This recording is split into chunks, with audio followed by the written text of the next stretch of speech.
Welcome to the Commonwealth Policy Center's Candidate Forum. I'm your host, Richard Nelson. This is where we let you know about the candidates, why they're running for office, and where they stand on the important issues. Joining us for this forum is Karen Campbell. She's candidate for the State House District 64, which is in Kenton County in northern Kentucky. Karen is a mom, grandmom, wife, realtor, and now she's vying for a state house seat in this northern Kentucky area. Karen, welcome to the forum. Thank you so much. Karen, it's not every day that somebody decides to run for office. So I guess that's where we'll start. You have somebody who's been in office for several years. You're challenging an incumbent. So what has led you to want to run for the state legislature? This past year, I'll just dive right in. This past year with the votes down in Frankfort, Richard, the SB 150 stirred me greatly. It stirred me enough to make me start considering what I can do to make a change in Kentucky and the voice of Kentucky, the voice of Frankfort. Let's talk about, for the viewers and those tuned in, let's let them know what Senate Bill 150 was about. That was a bill introduced last legislative session, and it stopped the teaching of gender ideology in K through 12 classrooms. It kept boys out of girls' bathrooms. It also stopped gender dysphoric minors from pursuing hormone therapy and gender transition surgeries. So that's what you are referring to when you talk about Senate Bill 150. And that bill did pass, by the way. Yes. Well, the representation for our district voted against SB 150, which shocked me. And, I had voted for her previously, Richard, and I was very disappointed that the voice of the conservative Christians in Northern Kentucky in District 64 were not represented properly with that vote. So I'm going to push back if I could on that. Now, of course, people who are tuned in, they know that CPC addresses public policy from a Christian worldview. We were very much in favor of that bill. We took a very public stand in favor of it. But you said that Christians didn't have representation in the state legislature. But if you were to win that seat, you'd be representing more than just Christians, correct? I have to go by my personal beliefs, Richard, and I was raised that God created man and woman, nothing in between. That's what the word says. It's not what I've been told. It's what the word says. And I have to stand on my Christian principles, my Christian convictions, and that's just where I would stand in this issue, period. So how would you respond? In fact, let me put it this way.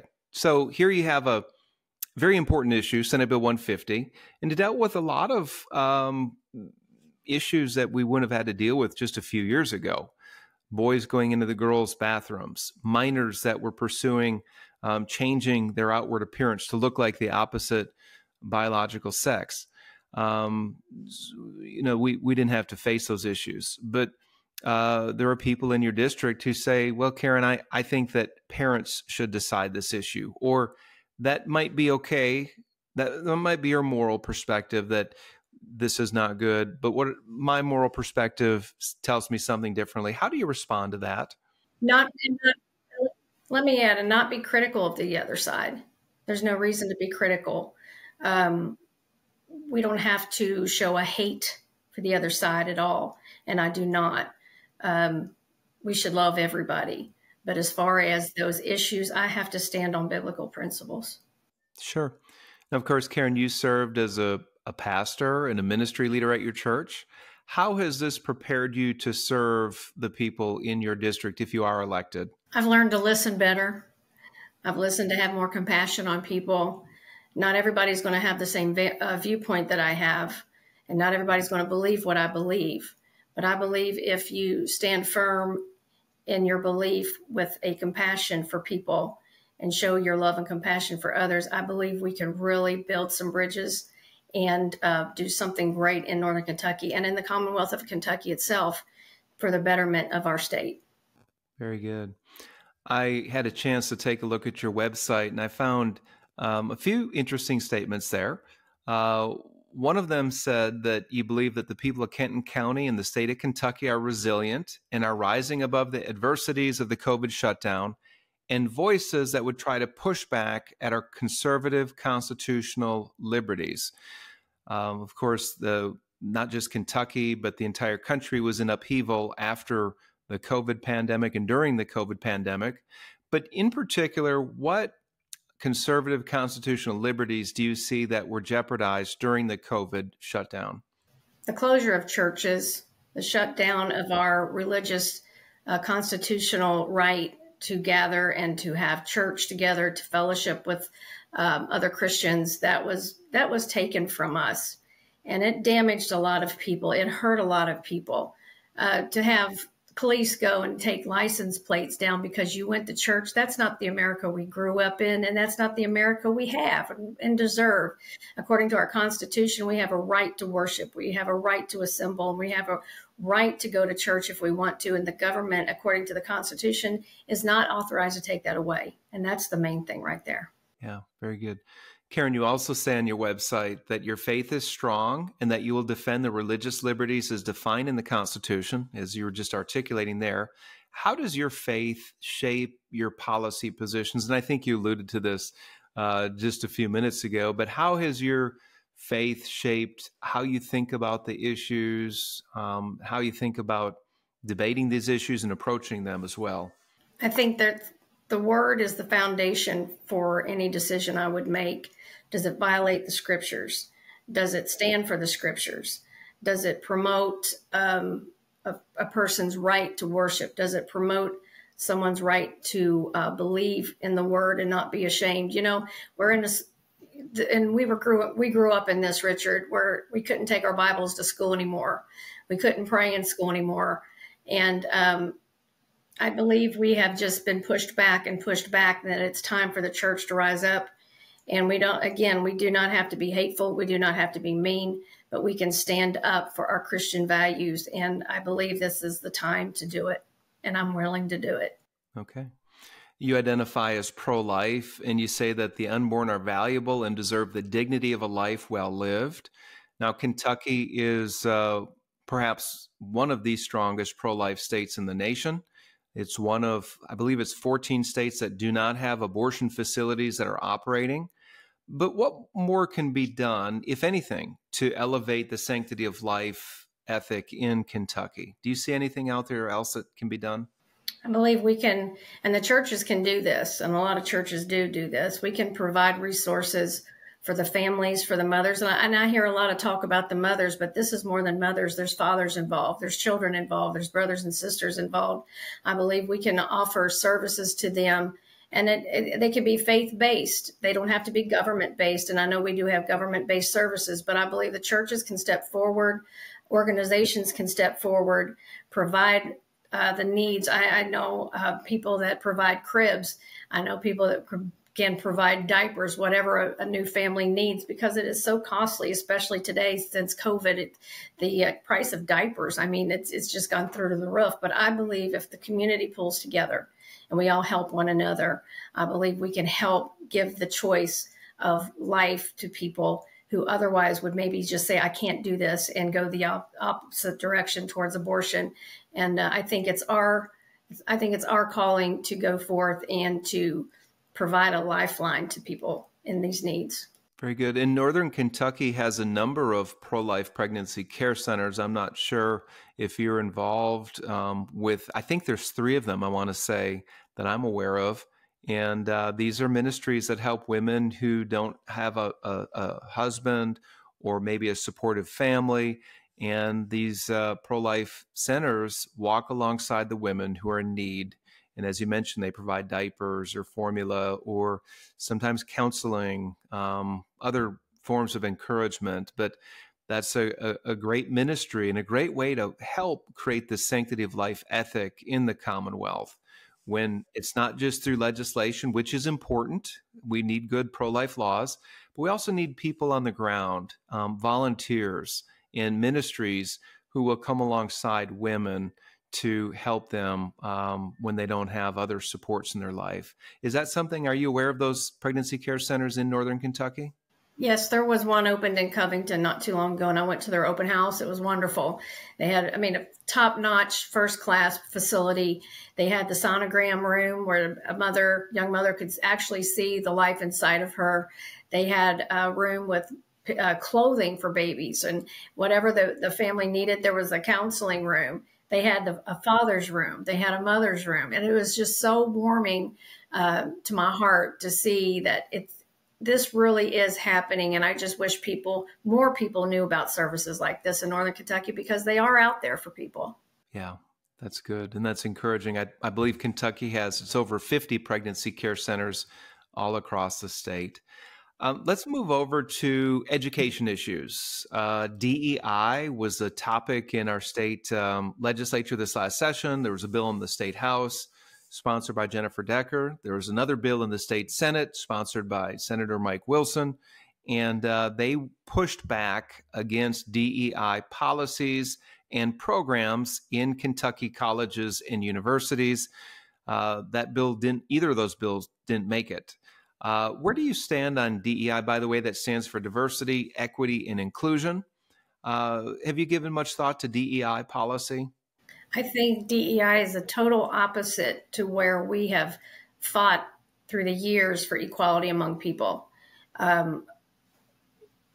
Choosing a person for a job based on their experience, not their skin color, not any, the DEI the whole process of DEI eliminates the whole thought pattern of experience, qualifications. I believe that all people are created equal, first of all. All people are created equal. And I think this DEI pushes back in an opposite direction to where everything fought for equality is kind of been turned upside down. And I just do not agree with it whatsoever. Yeah, and that was the strong argument of legislators who sponsored and co-sponsored the pushback against DEI, was that it undid merit, that you should be judged based on how well you perform, not just based on an identity group that you are associated with. If you're just tuning in, this is the Commonwealth Policy Center's Candidate Forum. We are with Karen Campbell, who is running for the State House in District 64. Karen is in Independence, Kentucky. That's Kenton County. And Karen, we're talking about education issues. How about K through 12? There are a number of figures that have come out since the COVID shutdown that shows that chronic absenteeism is incredibly high across the state. In fact, in some Louisville schools, K through 12 public schools, chronic absenteeism is up close to 40%. We see test scores that have decreased in fourth graders and in eighth graders' math and reading scores. The legislature has addressed school choice this last session. Recently, they passed House Bill 2, which puts the question of school choice on the ballot. It essentially opens the door to the possibility of choices being introduced in Kentucky. Where do you stand on school choice? I think it's a wonderful option for parents to choose what is best for their children. Parents are supposed to raise their children, not the government and not the schools. And I believe if a parent feels that another educational outlet would be better for their specific child, I believe they should have the option to follow that route and do what's best for their child. Not every school is bad. I'm not saying every school is bad. I'm not saying every school is great. I'm just saying that every school has different possibilities. And, you get in, besides the public schools, you get into the private schools as well. And there are special programs that could benefit a child better if they were able to take part in another school and another program rather than where they have to go from where they live right now. I believe it's a wonderful thing. Very good. So you would have voted for House Bill 2, the expansion possibility of school choice in Kentucky, correct? Yes. Okay. You say on your website that education should focus on the instruction of reading, writing, and arithmetic, and that social ideologies have no part in our school systems. Explain what you mean by social ideologies. For example, the hanging of the gay pride flags, the that has no place in a school. I think, like you just mentioned, since COVID, the grades have gone down, absenteeism has risen. The school should be focused strictly on teaching children education. The social issues should be taught from home. Again, a parent raises a child, not the government, not the school. Those social issues should be left up to the parent and be a household issue, not a school issue. Kentucky is at a crossroads. We can choose to give in to the radical left, or we can choose to engage the culture in a God-honoring way. I started the Commonwealth Policy Center because I believe that Christians have a responsibility to influence government and society to the glory of God. While the Commonwealth Policy Center's made a significant impact, our work isn't finished. If you'd like to join our movement working for timeless values, then head to our website. To learn more, go to commonwealthpolicycenter.org. You mentioned also, moving on to another issue on your website, that the right to bear arms is an important issue to you. You say that it's a foundational strength of our state and nation, and that you'll stand to defend constitutional carry, and that you listen to your constituents as well. Tell us more about the right to bear arms. How important is that to your district, by the way? Oh, it's very important. Anytime it's raised in a conversation, when I knock doors or when I speak to anybody, Kentuckians love to bear arms. Let's just put it that way. They love, and you know, it's not always they're not being rough and tough, that kind of thing, but that's their sport. They hunt. They love to go out and hunt. They like to have shooting contests. You know, that's just a part of Kentucky. And besides that, for security and safety, for families to be able to protect your own family in your own home with your own equipment, let me just call it equipment, and that's our constitutional right. It doesn't give any clauses to that. It doesn't give any ifs, ands, or buts about it. It says we have the right, and I believe every American should have the right to bear arms. Okay, very good. NRA endorsements are important when it comes to this issue. Have they made an endorsement in this race? They gave me a rating of A. I have not been in office before, so I have no votes to go behind that. But according to the questionnaire, they gave me a rating of an A. Very good. Another important issue, Karen, is healthcare freedom, if you will. There is something that particularly important in your area. It's called Certificate of Need. There's been this issue where new healthcare providers, whether it's doctors or clinics or specialists, want to move into the area. They need to get permission from existing hospitals or the existing healthcare community. And it's been argued that they've kept out other people because they don't want competition. Where do you tell us more about this? How has this become an issue? Because not all of the state is dealing with this, but you are in Northern Kentucky. How has this become an issue, and where do you stand on this? Currently, it's a huge issue. I've talked to several people knocking doors, and they're very concerned that in order to receive an expanded medical provider, anything extended besides what we have here in Northern Kentucky, they have to go into Ohio or Indiana around here. I know several years ago, my husband was in a terrible accident.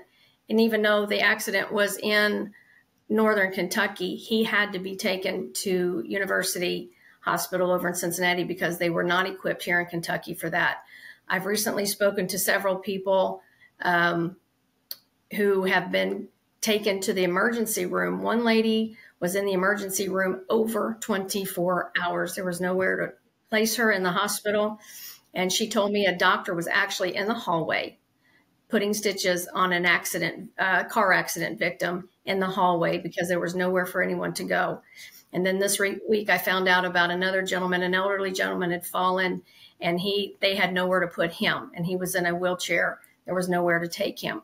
There's clearly a need for expanded medical treatment in Northern Kentucky, and our Kentuckians, our Northern Kentuckians, should not have to go over to the state of Ohio to find that extended medical expertise. We should be able to have it here. We need it.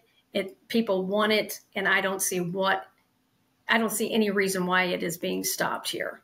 Yeah. So are you making this an important issue in your campaign? Are you talking about, I guess it's you're for modifying certificate of need to allow more competition or more opportunities, healthcare opportunities, correct?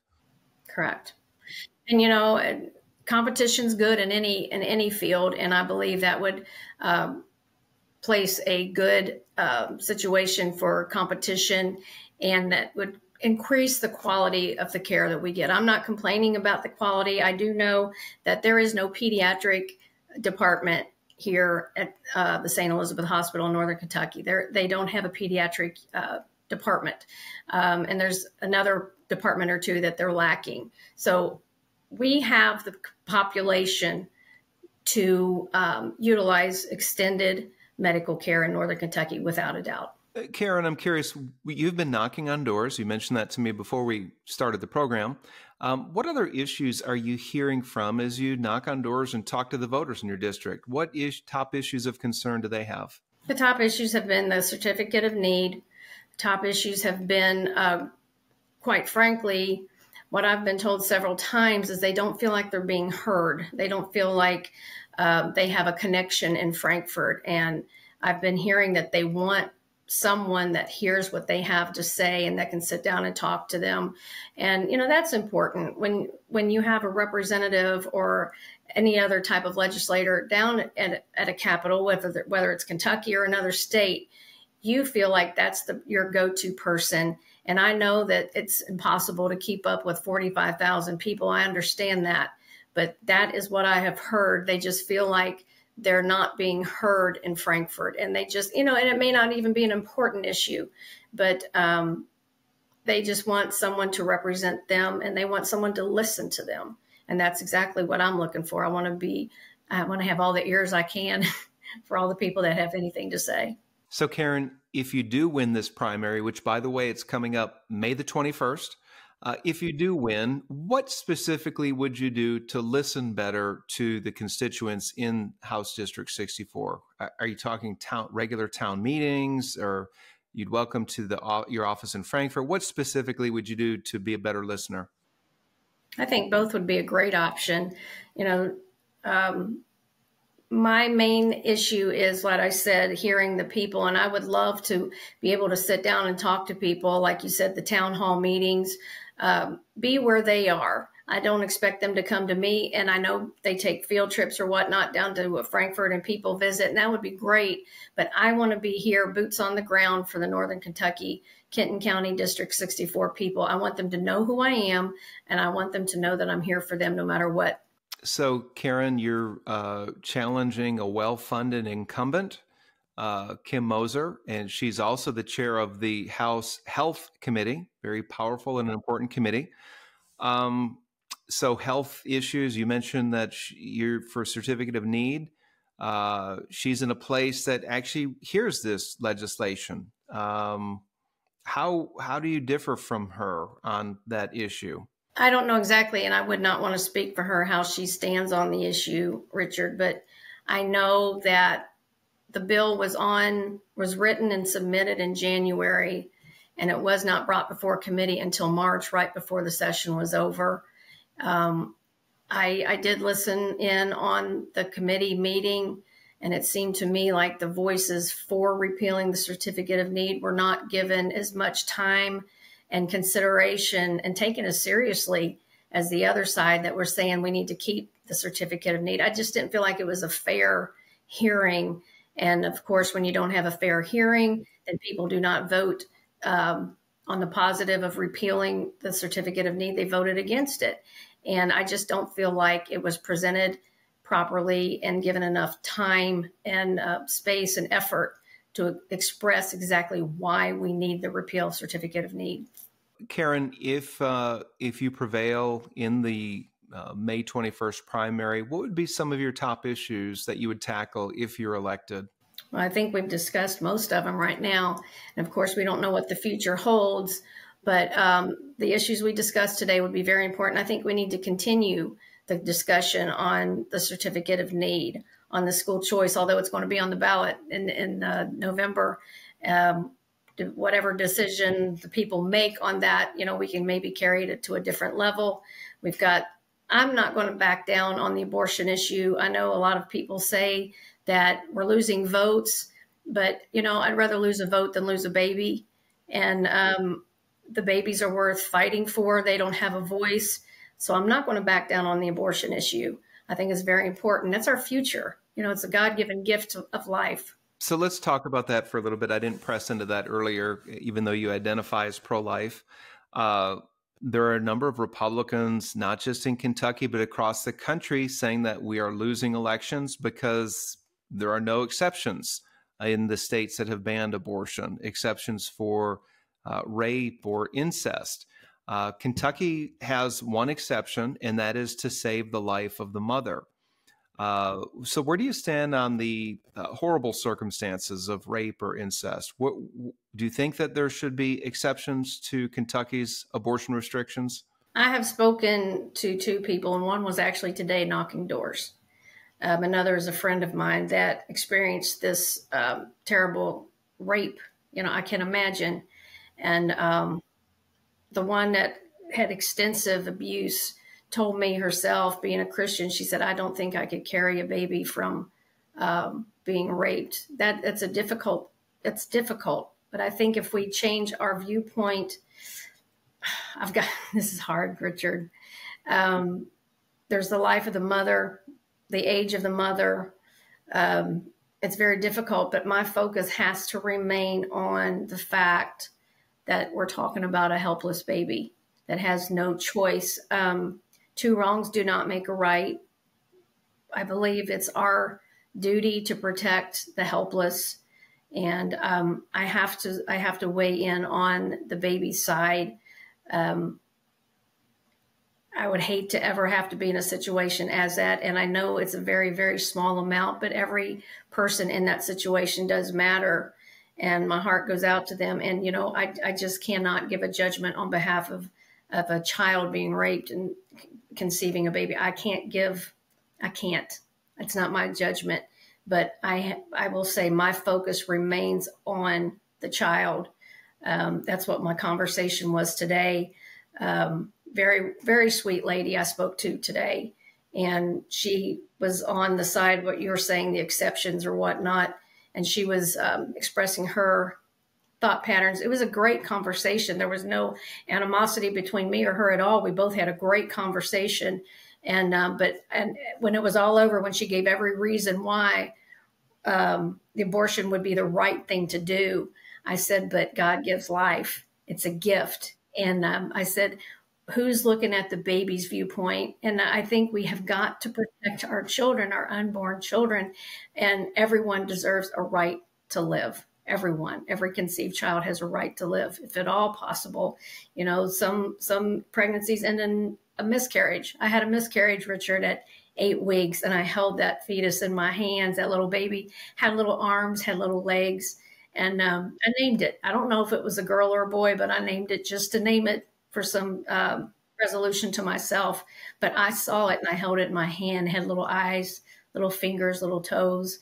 And so that is a life. And I listened today, let me say this one more thing. I listened today to Dr. Ben Carson, and he was speaking about how he would even perform surgeries on babies in the womb. He said those babies are alive.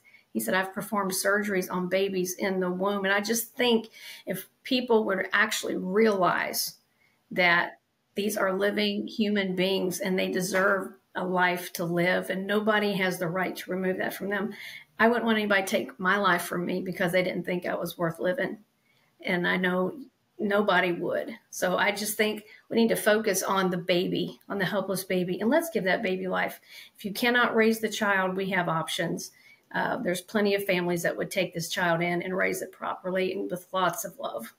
Very good. Well said. And your articulation in defense, a principled position on the sanctity of life, has garnered an endorsement from Northern Kentucky Right to Life, which is a principled, very influential pro-life organization there in your area. Karen, we are out of time. I want to thank you for joining us on this candidate forum. you've got a minute to tell the voters why they should vote for you on primary election day, May the 21st. Early voting is going to start May the 16th.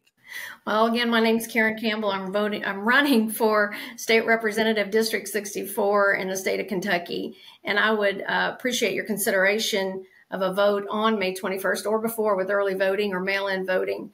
But I want you to know that I have a heart for Northern Kentucky. I have a heart for the issues that are plaguing our nation right now and our state.